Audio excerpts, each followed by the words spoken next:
Teşekkür ederim. Teşekkür ediyoruz.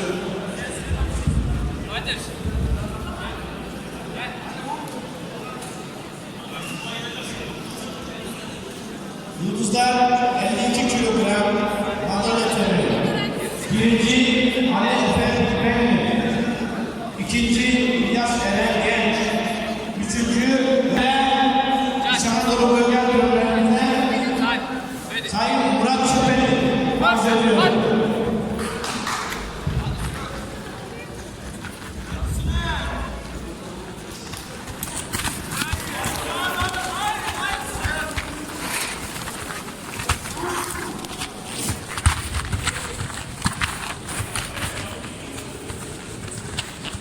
Çıkar içinden, çıkar.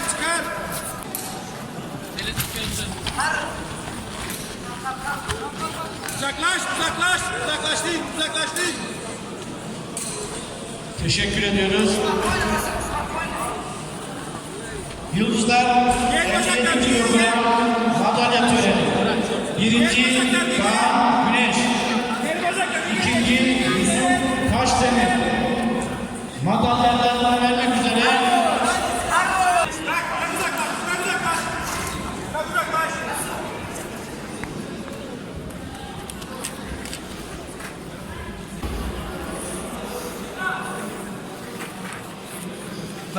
Uzaklaş ondan. Uzaktan tekmeye gir.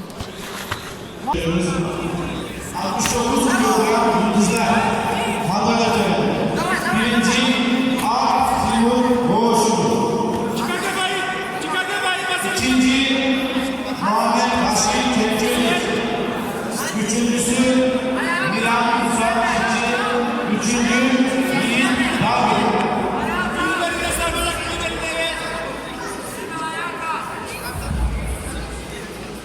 Kürsüye lütfen.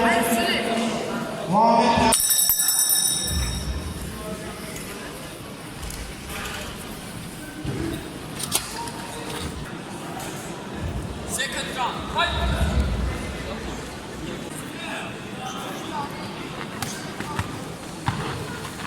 Hayır ben... Dur.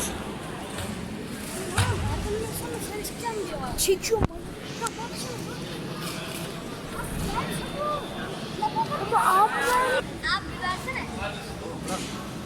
Alayım mı? Olur.